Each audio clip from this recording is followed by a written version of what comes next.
Rádio Rio de Janeiro, a emissora da Fraternidade, passa a apresentar Luz na Penumbra, programa que leva ao seu coração a mensagem da doutrina espírita.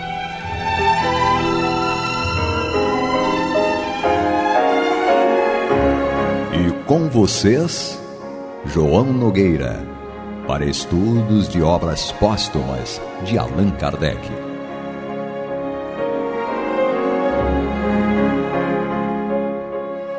Meus queridos amigos e irmãos, aqui estamos nós mais uma vez com muita alegria para o programa Luz na Penumbra, estudo de obras póstumas.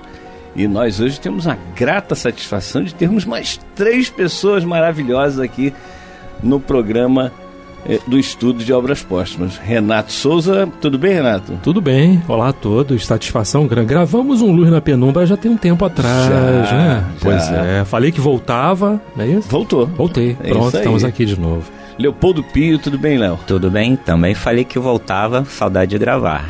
É isso aí, quem não falou que voltava foi a Fabiana Araújo, tudo bem, Fabiana?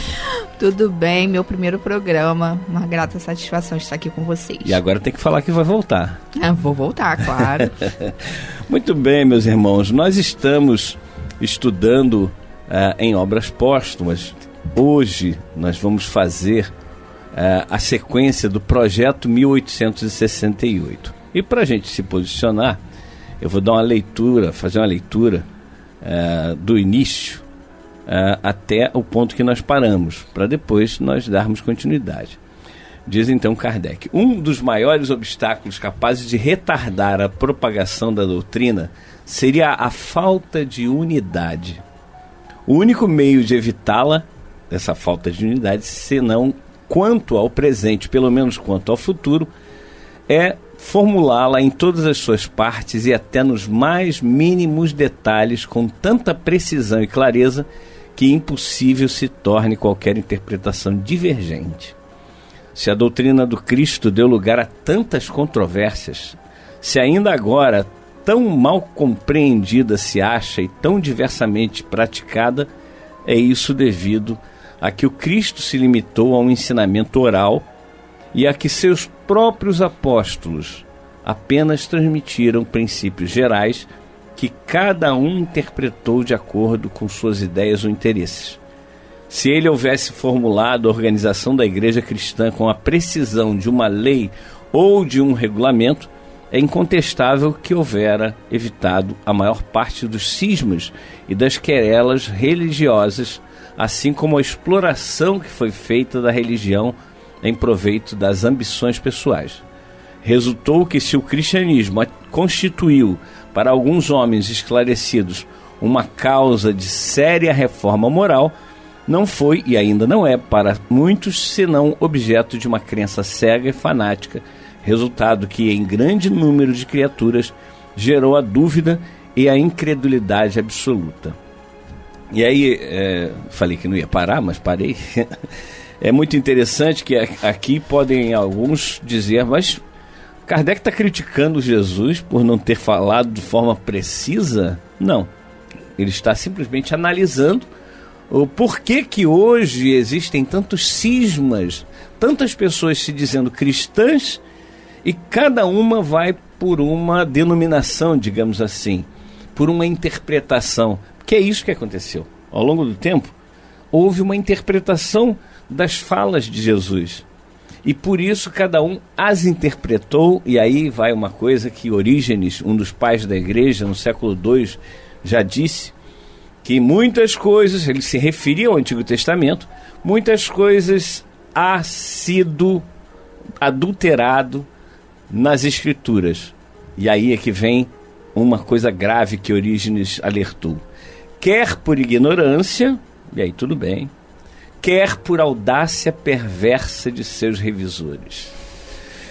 E aí você tem, como Kardec alerta aqui, pessoas que se utilizaram do Evangelho de Jesus e das próprias Escrituras como um todo para se beneficiarem. E infelizmente ainda hoje nós notamos pessoas que se utilizam.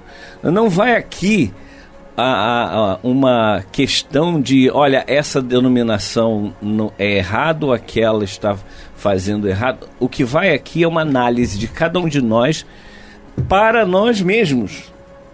Nós precisamos perceber no nosso discurso se nós estamos nos utilizando dos ensinamentos que nós hoje já temos condição, que é da Bíblia e da própria doutrina espírita, para nos beneficiar de alguma forma. Quer falar, Léo? Eu quero falar, então, sim, porque adorei esse teu início, porque essa ideia do Orígenes, a audácia perversa dos seus revisores.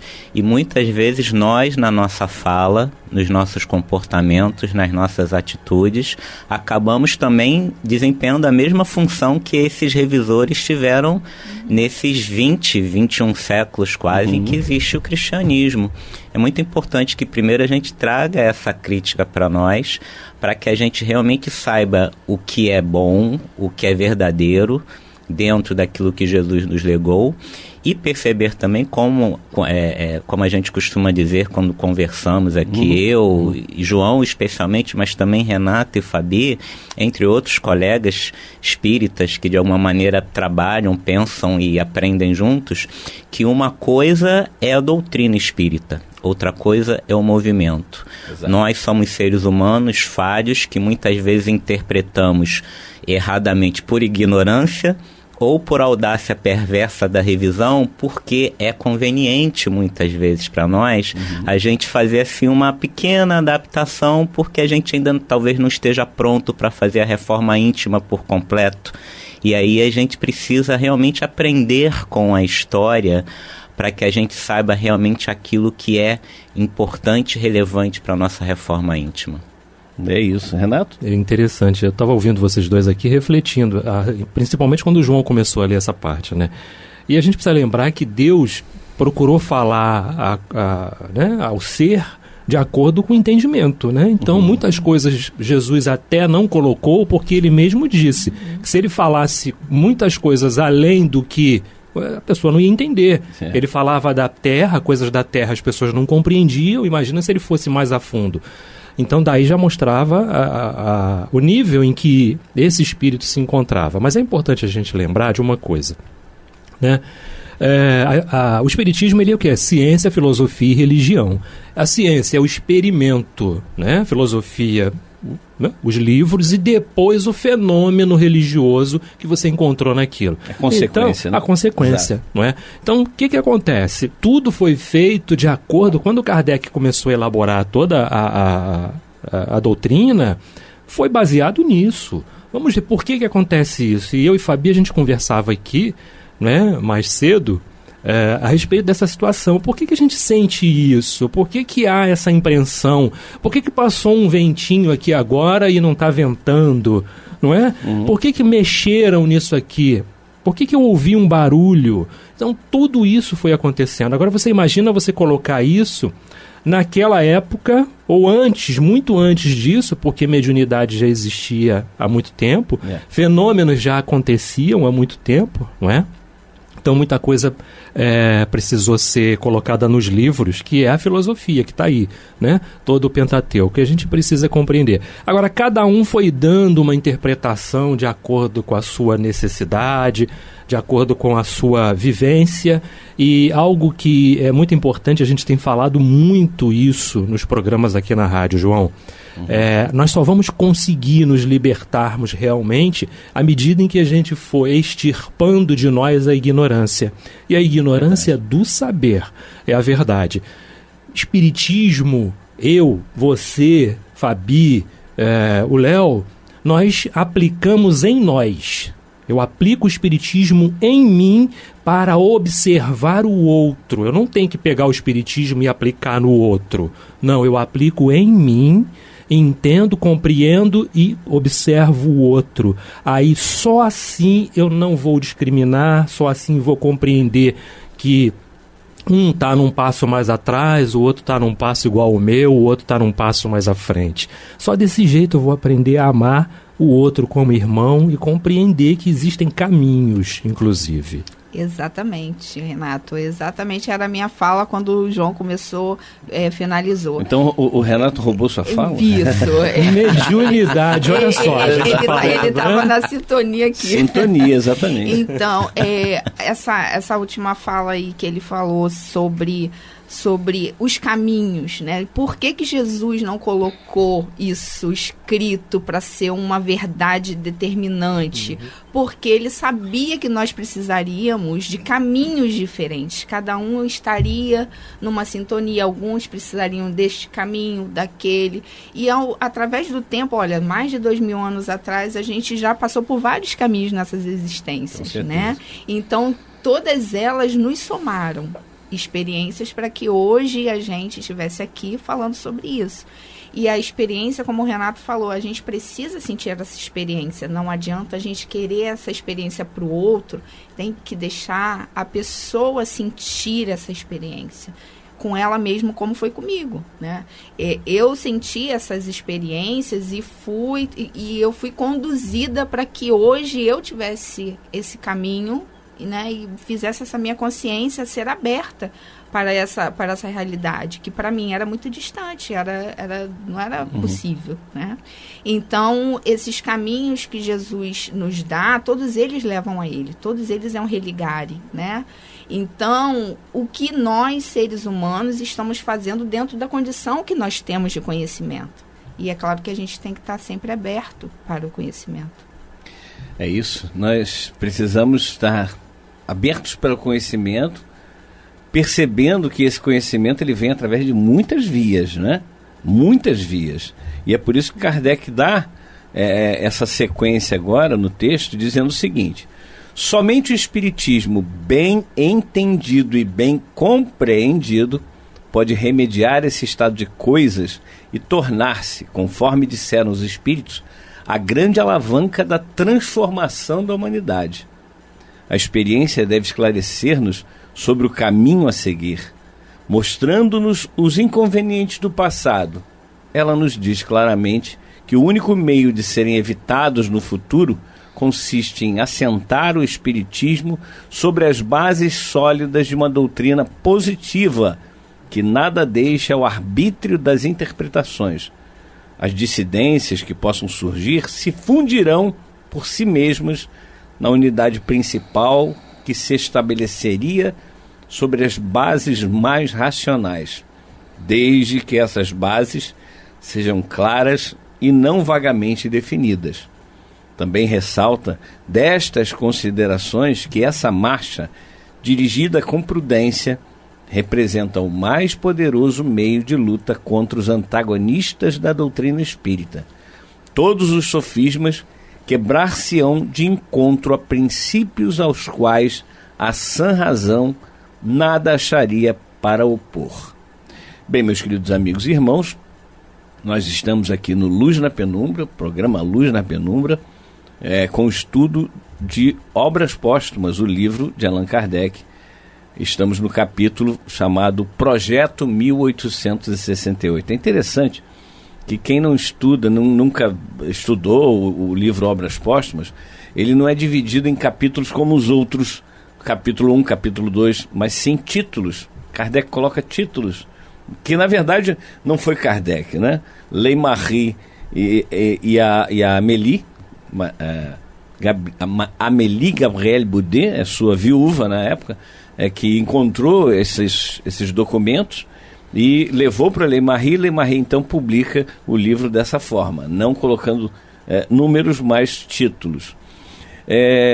Renato, é muito interessante isso que Kardec coloca sobre a unidade que se tem na doutrina espírita. E a doutrina espírita, quando se fala em doutrina espírita, eu chamo a codificação, né? Todos os outros livros podem ou não ser coadjuvantes, ou seja, ajudar a compreender melhor a doutrina espírita, mas a doutrina espírita, no entender do João Nogueira, é a codificação. E a codificação é muito clara. Ainda assim, Renato, existem dissidências de opinião com relação à doutrina espírita. Kardec está dizendo aqui que essas dissidências, né, elas se fundirão para a unicidade. Perfeito, perfeito. O caminho se faz como? Caminhando, não é? Então você imagina um físico que de repente, mudou tudo. Peraí, eu preciso me recolocar, me reposicionar, não é? Você imagina como é que faz, né? E a Fabi falou uma coisa interessante, né? Dando continuidade à questão dos caminhos, né? Dessas situações.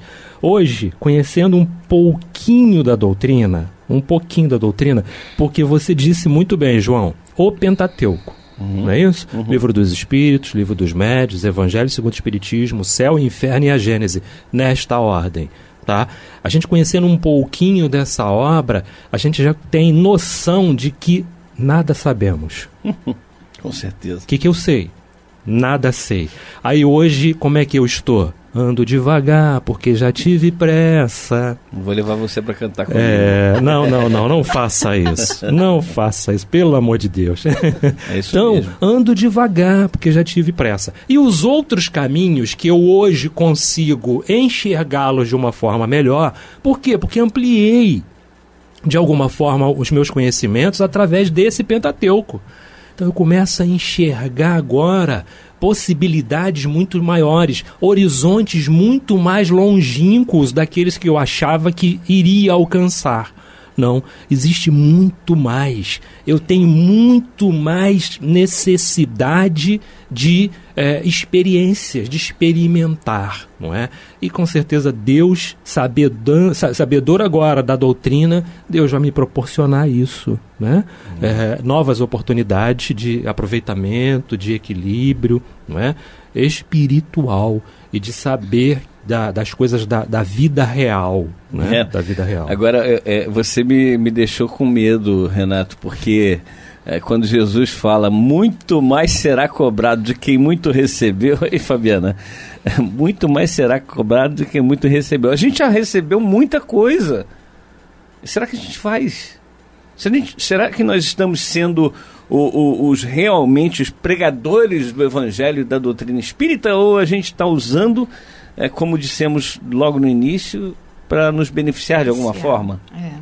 Muitas vezes a gente faz isso, né? Inconscientemente, talvez. Inconscientemente, ou às vezes a gente faz consciente mesmo.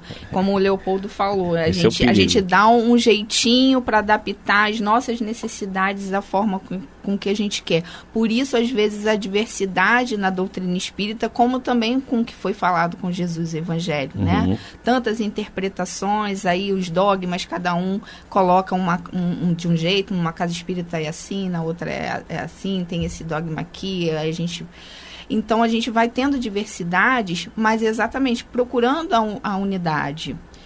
Se a gente buscar essa unidade de todo o nosso coração, de toda a nossa força, querendo mesmo essa reforma e tolerando as diferenças, procurando respeitar as pessoas, como a gente falou já, a gente vai conseguir chegar nessa unidade.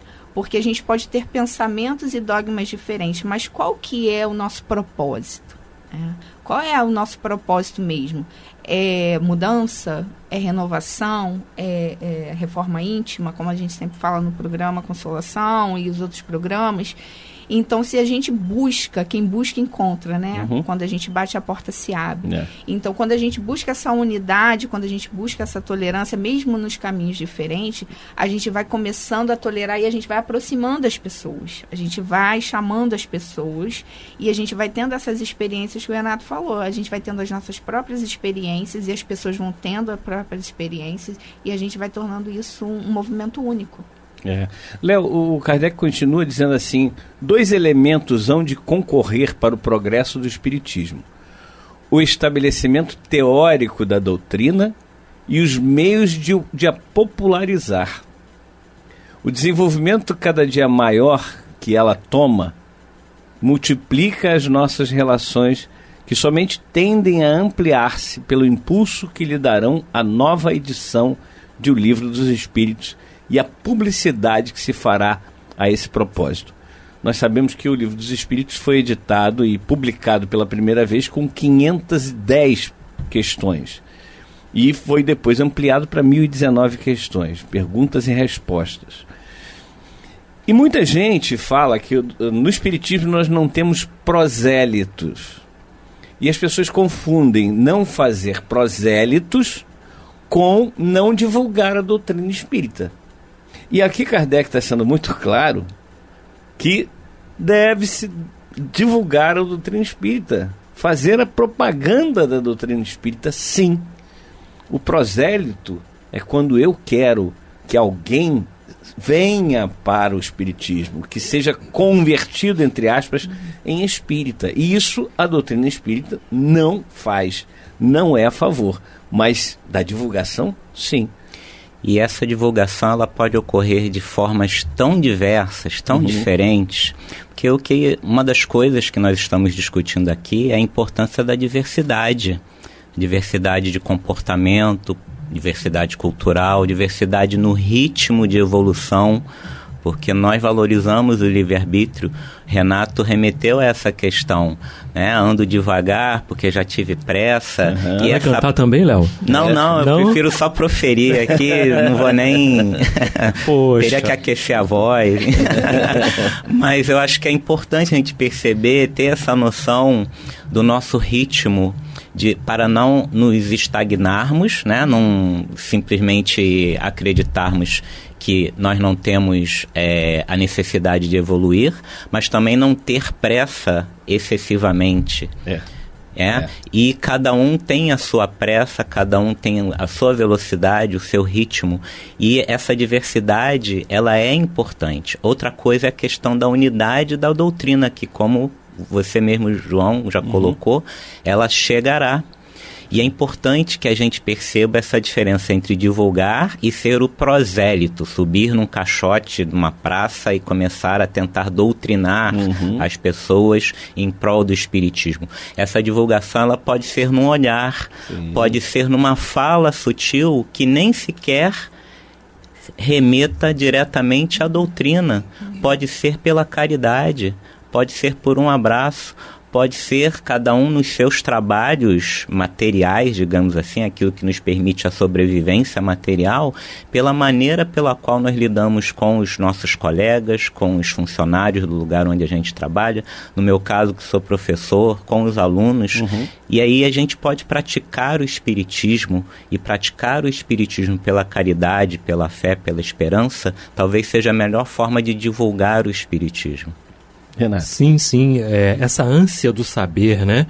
Ela vai nos levando, né? Vai nos conduzindo por caminhos errados. Aí eu já sei tudo, eu já caminhei, não caminhou. E a gente começa a entender a partir de toda essa base o quanto precisamos. João falou uma coisa importante, o Pentateuco, existem as obras auxiliares, não é? Mas a gente precisa entender que o espírito precisa passar por todas as experiências, ele precisa aprender de tudo. Então não adianta chegar agora e dizer, eu já sei, não sei. O que a gente teria feito, não é?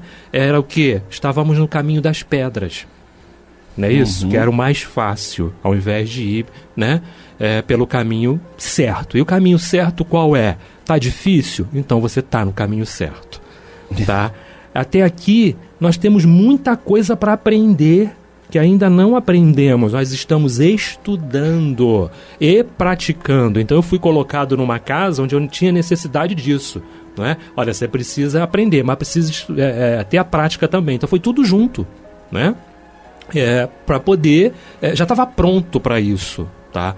E olha quanta coisa ainda tem pela frente, né? Temos muita coisa pela frente e aprender sempre que o caminho das pedras não é o melhor caminho, é sempre um atalho. E o atalho, você chega lá na frente, e aí? Como é que faz? Né? É isso aí.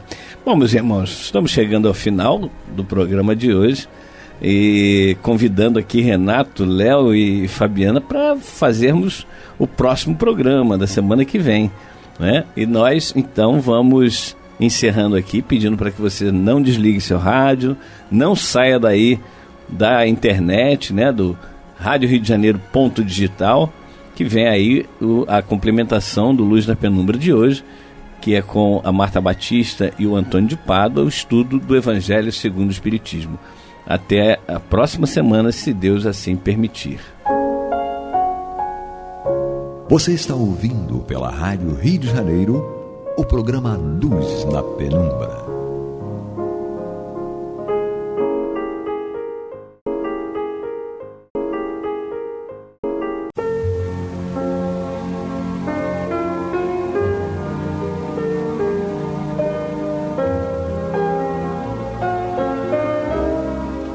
Rádio Rio de Janeiro está levando ao seu lar e ao seu coração a mensagem consoladora da doutrina espírita, através do programa Luz na Penumbra. E agora com vocês, Marta Batista e Antônio de Pádua Barbosa. Boa noite, amigas e amigos ouvintes. Nós estamos chegando aos seus lares através do programa Luz na Penumbra, dando prosseguimento ao desenvolvimento do estudo do Evangelho segundo o Espiritismo. Nós estamos no capítulo 5, Bem-aventurados os aflitos, e o nosso querido Antônio de Pádua Barbosa, aqui no estúdio, prosseguirá com o desenvolvimento do tema as causas anteriores, que não foi completada no último programa, e o esquecimento do passado. Tudo bem, Antônio? Tudo bem, Marta. Tranquilo. Muito bem. Esse é o tema que antecedeu o nosso estudo das causas anteriores. Já vinha sendo muito bem desenvolvido por você, e não fica muita coisa assim para ser esclarecida. O que me chamou a atenção no finalzinho é uma coisa que é importante, eu penso, com relação às nossas aflições, né? Que aqui no item 10º, Kardec diz o seguinte: os espíritos não podem aspirar à completa felicidade até que não se tenham tornado puros. Qualquer mácula lhes interdita a entrada nos mundos felizes. São como passageiros de um navio atingido pela peste, aos quais se impede a entrada em uma cidade até que hajam expurgado. E nas diversas existências corpóreas que os espíritos se despojam pouco a pouco de suas imperfeições, as provas da vida, quando bem suportadas, os fazem adiantar-se. Como expiações, elas apagam as faltas e purificam. São o remédio que limpa as chagas e cura o doente. Quanto mais grave é o mal, tanto mais enérgico deve ser o remédio. Aquele, pois, que sofre muito, deve reconhecer que muito tinha a expiar e alegrar-se a ideia de ser logo curado. Depende dele, pela resignação, tornar proveitoso o seu sofrimento, e não lhe estragar o fruto com as suas impaciências, pois, do contrário, terá que recomeçar. Essa recomendação aqui é muito clara realmente para nós, né? Para nós que já temos alguns conhecimentos, já aprendemos com a vida, aprendemos com a doutrina, aprendemos em outras fontes. Mas para nós chegarmos até esse ponto, foi muito duro. Nós já passamos por muitas provas, muitas expiações ao longo das diversas encarnações em que vivemos, né? Então, isso realmente faz muito sentido, como eu disse, para nós. Infelizmente, não faz para todos. Se fizesse para todos, o nosso mundo estaria numa situação muito mais, vamos dizer assim, confortável, de pessoas conscientes de que as suas aflições têm suas causas anteriores, as suas causas atuais, e estariam evitando dar novas causas, e, consequentemente, nós chegaríamos muito mais depressa aos mundos ditosos. Então, fica aí a recomendação como um incentivo para aqueles que querem realmente seguir essas instruções, para que acelerem o passo nessa marcha aos mundos mais felizes, aos mundos onde, como diz Kardec, há a verdadeira felicidade.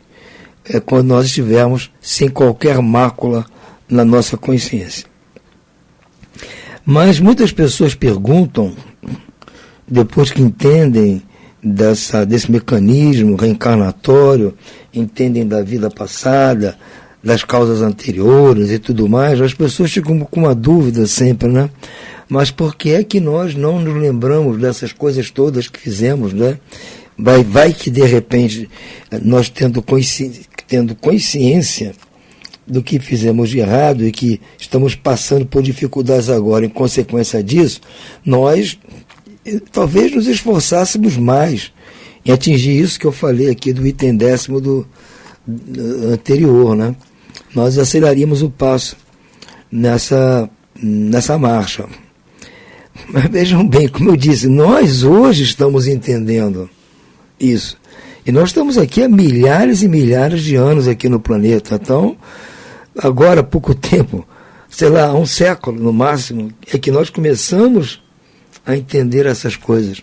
Como é que íamos exigir de nós mesmos no passado que, de posse dessa informação a respeito do passado, nós agiríamos da forma correta, moralmente falando? Ninguém garante isso, né? Poderia ser uma confusão completa. Então, a justiça divina é sábia.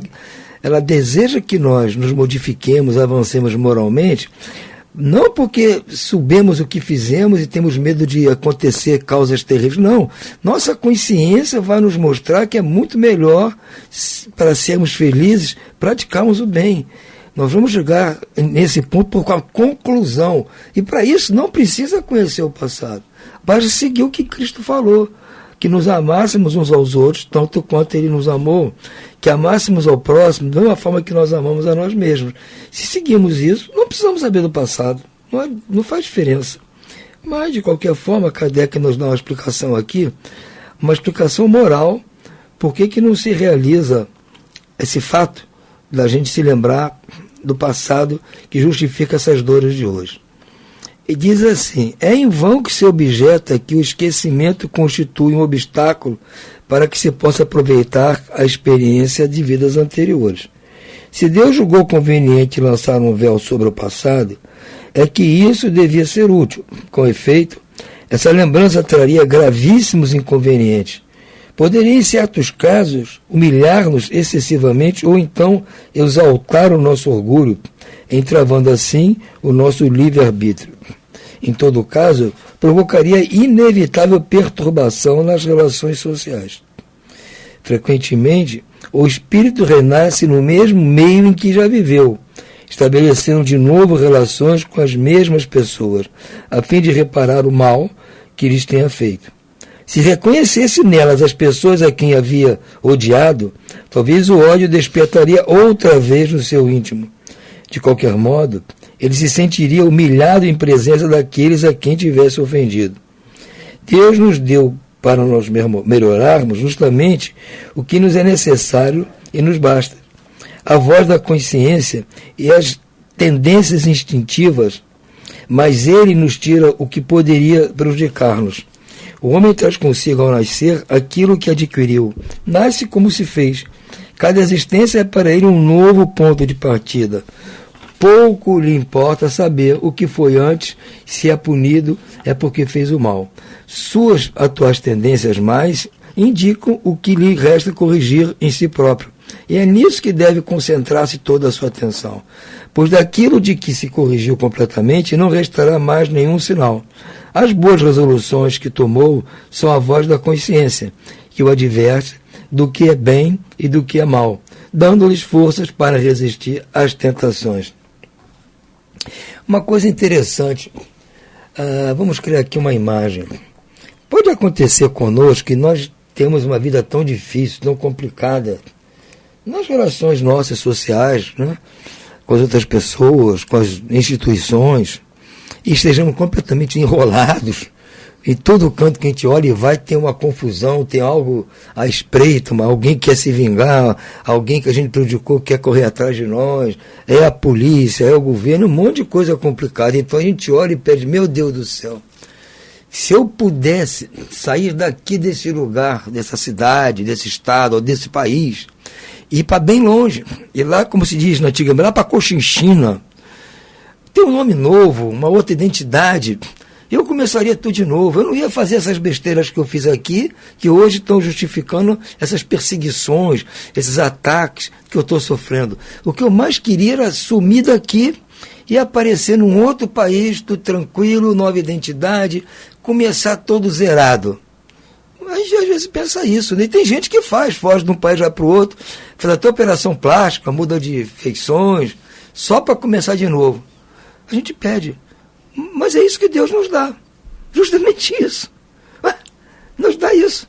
A gente quando chega na espiritualidade e olha para trás e fala, Jesus, não, eu tenho que ir para outro lugar, isso aqui está muito complicado. Eu queria mesmo começar do zero, zeradão, zero bala. Começar de novo, direitinho, que eu vou chegar lá todo cheirando a talco, todo limpinho, novinho, com um nome novo, outros pais, outros irmãos, outra gente. E prometo que vou amá-los, vou fazer tudo para ser bom e tal. Deus tá bom, ok. Então vai, Antônio. É contigo, vai, você tá afim, você vai fazer. Vou. A gente veio aqui fazer, não é verdade? Então, Deus está só atendendo aquilo que no fundo, a gente quer. Eu prometo que não vou mais enforcar ninguém, não vou assistir esquartejamento, não vou roubar ninguém, não vou trair ninguém. A gente promete tudo isso. E vem. E Deus fala, não, tá bom, beleza, vai que vai. Mas chega aqui, nem sempre a gente cumpre, né? Por quê? Deus não manda para cá, mas diz, olha, você tem esse para trás mente para acertar. Como é que vão fazer isso? Vai dividir em 10 vezes, sem juros no cartão? Como é que ia fazer? À vista é complicado você pagar. Não, divide aí, em 3, 4 encarnações. Deixa comigo. A gente vem na primeira traulitada, a gente já não aguenta. Aí começa a vociferar contra Deus, não tem resignação, não tem paciência. E aí, agora imagina se a gente chegasse aqui e tivesse que lembrar de todo aquele encrenca, enfrentar as dificuldades de hoje, ainda lembrar das encrencas, olhar na esquina, a pessoa passar, meu Deus, só tem que me esconder, porque isso aí na outra encarnação está me perseguindo desde não sei quantas encarnações. A gente já está fugindo dos credores de hoje, ainda vai ter que encontrar credores de 300 anos para trás, gente. Ih, aquele cara, eu roubei os cavalos dele, agora se eu passar perto, ele vai me pegar. Deus está misericordiosamente nos dando um novo recomeço para que a gente tome jeito, tome vergonha. Isso é misericórdia, só um pai como Deus é que faz isso, na boa. A gente faria talvez para um filho, né? Volta para casa, quer começar de novo, a gente, não, tá bom, vou te ajudar de novo, ajuda. E o filho pisa na bola novamente, não, a gente faz isso, imagina Deus, não é? Então tem muita lógica, moralmente falando, esse processo da gente não se lembrar das coisas antigas, gente, numa boa. Então, moralmente falando, há uma justificativa muito razoável, que é essa justificativa que Kardec está nos mostrando. Ainda mais diz aqui, isso acontece na vida corpórea, porque na vida espiritual é bem provável que a gente se lembre de tudo e fica lá escondendo atrás de uma nuvem, com medo de algum algoz aí do passado venha nos pegar, né? Então, aqui, quando estamos encarnados, a gente tem esse bloqueio. Agora também, tecnicamente, praticamente, também é uma coisa complicada você se lembrar de tudo.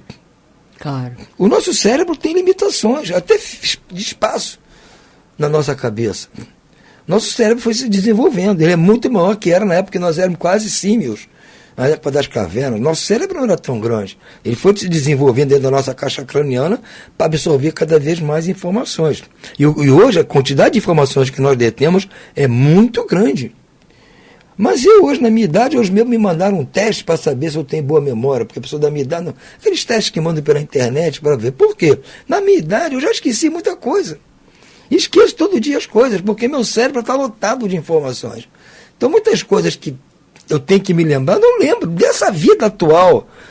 Coisa de hoje, de ontem, eu não lembro, porque não tem como. Agora, como é que eu não consigo dar conta das coisas desta vida na minha cabeça, no meu cérebro? Imagina eu dar conta de 50 encarnações, como é que eu vou lembrar de tudo? É uma questão técnica, de espaço. Eu vou ter que aumentar toda hora o HD do meu cérebro, sei quantos gigas, terabytes, sei lá quantos, para poder caber. Não há condição. Então, tem que haver um limite e nós temos que fazer bom uso dessa limitação. Então, tem o lado moral, que Kardec explica muito bem, e eu faço essa alegoria do personagem que quer deixar um país para começar tudo de novo. Moralmente falando, é a explicação. Mas existe uma explicação técnica também, que encarnados aqui, o nosso cérebro não tem essa capacidade. Talvez na espiritualidade, como não é o cérebro de espírito nenhum que vai deter essas informações, é o próprio espírito na sua composição, que eu não sei qual é a composição do espírito, mas esse espírito consegue deter uma enorme quantidade de informações, e mesmo assim é muito selecionado. Ele não consegue lembrar de tudo que ele quer, não. Precisa de permissão mentores, para ele se lembrar de coisas que não vinham prejudicar a ele nem a ninguém. Que ele se lembre de coisas que vai prejudicar os outros depois. Então, há uma seletividade nessas lembranças, né? Então, há esse cuidado. Então, é uma coisa muito lógica. A gente não deve ficar achando, Deus errou. Eu tinha que lembrar de tudo. Olha, Deus não errou, não. Para o nosso próprio bem, é melhor deixar a coisa como está. E nós, por decisão atual, comecemos a fazer o bem. Não, eu fui muito mal na outra vida, agora estou pagando, então eu não quero pagar mais, agora eu vou ser bom. Aí você está fazendo um jogo de troca-troca. Não, você tem que passar a ser bom, porque você está convencido que fazer o bem é que é certo, que é o que vai trazer boas coisas para você. A partir de agora eu vou fazer o bem. Não importa o meu passado. Não importa o que eu fiz, está feito. Falhei, está falhado, não se falha mais nisso. Não, então, daqui para frente eu vou fazer o bem. É uma decisão sua, da sua lógica, seu raciocínio, aquilo que você entendeu de melhor para você. Agora, só podemos ter esse entendimento hoje, nesta encarnação atual, que eu tenho certeza que na minha anterior eu não tinha conhecimento suficiente para tomar essa decisão de praticar o bem. Eu não tinha, eu tenho certeza que eu não tinha. A grande maioria não tinha. Poucos tenham tido. São esses espíritos mais avançados que nós. A gente tem milhares de exemplos aí que vieram nesta vida atual concomitantemente conosco para nos dar exemplos. Mas a grande maioria são como eu. Está agora, pela primeira vez, tendo contato com informações que estão me fazendo ficar esperançoso de que em próximas encarnações eu não vou ter muitas dessas atribulações que eu estou tendo nesta, porque eu tenho certeza que eu não estou dando margem para se repetir isso. Pode ser que há coisas que eu ainda faço de errado que eu nem noto. Faço tom no automático, para mim até deve eu achar certo. Então, mas no futuro vou corrigir. Mas tenho certeza que não são tão graves quanto as que me levam hoje a passar por coisas que eu não gosto. Das coisas que eu passo hoje que eu não gosto, eu penso, não, tem lá seu motivo, sua razão, eu não sei qual é, mas eu imagino, se eu estou passando por isso, eu devo ter feito algo mais ou menos parecido com alguém e agora estou colhendo aquilo que eu plantei. Então, eu estou conformado que isso aí é o justo. Só para terminar, Kardec diz aqui, não é somente depois da morte que o espírito recobra a lembrança do passado. Pode-se dizer que jamais a perde, pois a experiência demonstra que mesmo encarnado o espírito goza de certa liberdade durante o sono e tem consciência de seus atos anteriores. Sabe por que sofre e que sofre justamente. A lembrança somente se apaga no curso da vida exterior de relação, mas, na falta de uma recordação exata, que lhe poderia ser penosa e prejudicar as suas relações sociais, ele aure novas forças nesses instantes de emancipação da alma, se souber aproveitá-los. É claro que isso acontece se ele se lembrar, estiver muito bem amparado por os espíritos protetores, para que ele não entre em parafuso, nem acorde desesperado com sonhos terríveis que tenha tido, consequente das lembranças, das coisas complicadas que eu andou fazendo, né, Marta? É verdade.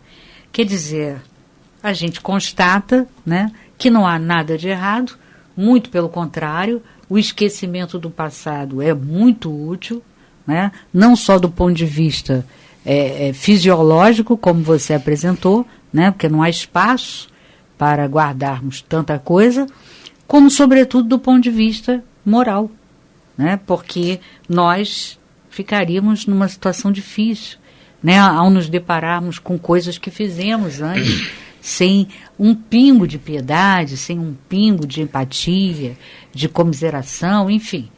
Mas você imagina, se na outra existência tivesse sido um sujeito muito rico, muito poderoso, e abusava disso, da riqueza, do poder, maltratava os outros, humilhava, fazia, acontecia, era orgulhoso, esnobe, tudo isso.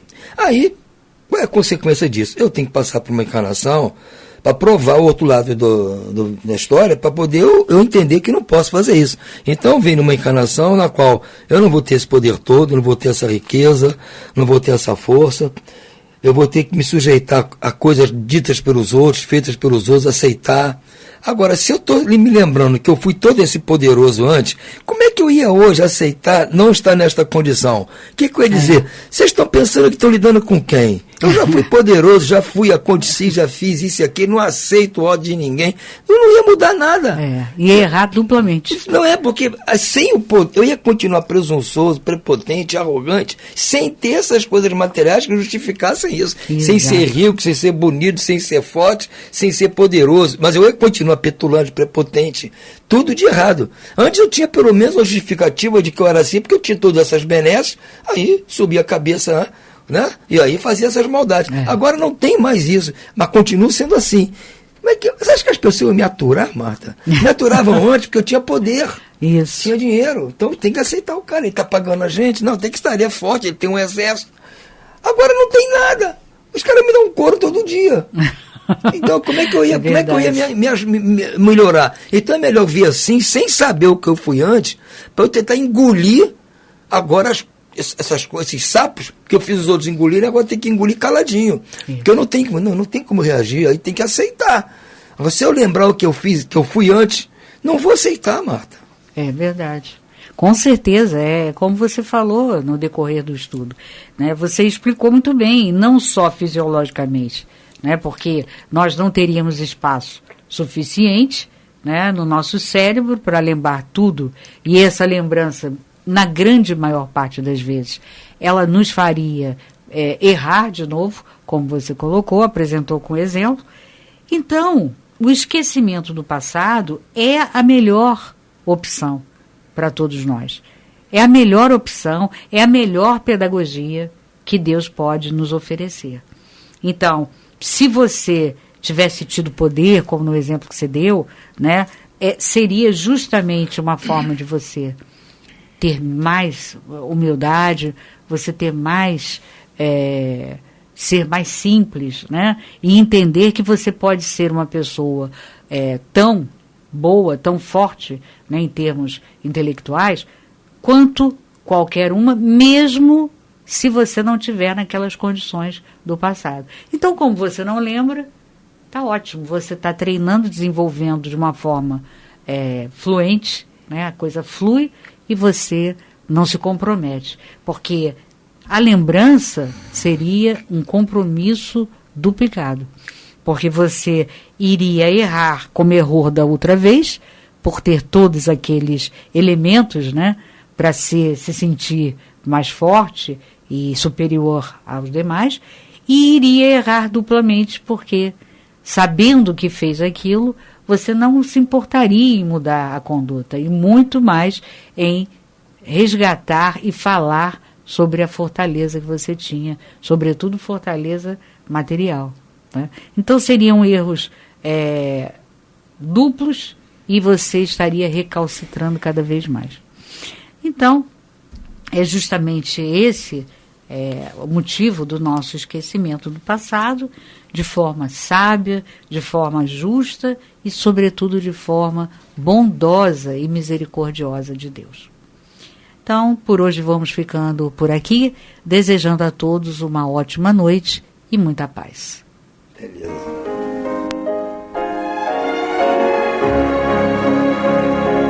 E vamos ouvir agora a prece de encerramento de nosso programa, na voz de Geraldo de Aquino. Jesus, dá-nos coragem para a luta, piedade para os insultos e misericórdia para as injustiças e ingratidões. Limpa nossa alma de inveja e ambições mesquinhas, de ódio e de vingança o nosso caminho. E que dentro em pouco, ao recolher-nos de novo ao calor do nosso leito, para que o sono nos dê a paz e o esquecimento das tristezas humanas, possamos sentir, Senhor, no mais íntimo de nosso ser, a doçura indefinível do Teu amor e a grandeza incomparável da Tua divina presença. Que assim seja.